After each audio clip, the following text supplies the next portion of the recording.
dengan akun Nur Alifa dengan NIM 24041380118. Di sini aku akan menjelaskan perjalanan panjang tentang Islam dan peradaban Melayu di dua wilayah, yaitu Singapura dan Filipina. Yuk, mari kita lihat penjelasannya. Jadi di sini kita akan melihat bagaimana Islam hadir, bagaimana ia berakar dalam budaya Melayu, serta bagaimana tradisi itu masih hidup hingga hari ini.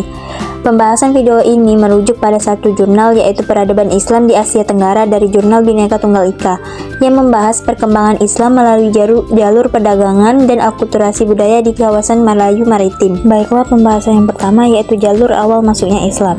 Jurnal tersebut menjelaskan bahwa Islam masuknya ke Asia Tenggara melalui proses yang damai, bukan penaklukan, melainkan lewat perdagangan maritim, dakwah para ulama, serta hubungan budaya antara pedagang Arab, India, dan Nusantara. Di wilayah Melayu, penyebaran Islam berjalan perlahan namun konsisten. Interaksi para pedagang dengan masyarakat pesisir membuat ajaran Islam diterima sebagai bagian dari identitas dan peradaban lokal.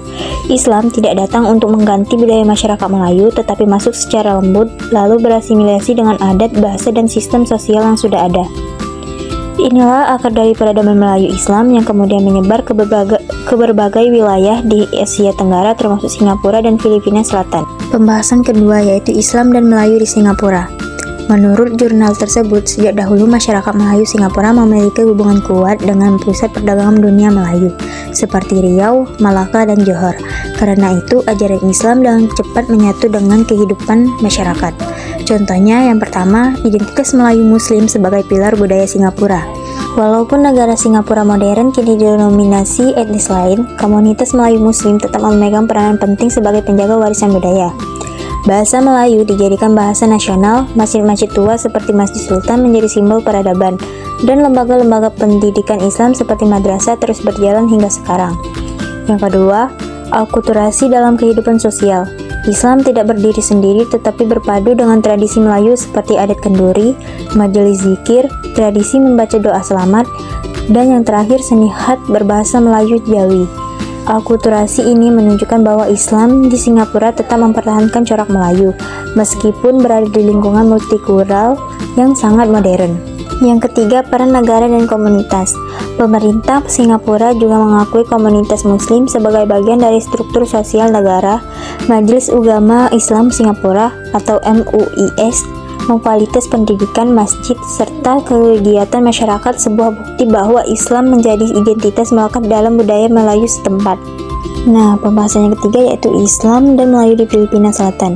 Jika Singapura menunjukkan Islam dalam konteks minoritas yang terjaga, maka Filipina menunjukkan Islam yang berkembang dalam komunitas Melayu yang besar, terutama di wilayah Mindanao, Kepulauan Sulu, Basilan, dan Tawi-Tawi. Nah, yang pertama penyebaran Islam dari dunia Melayu.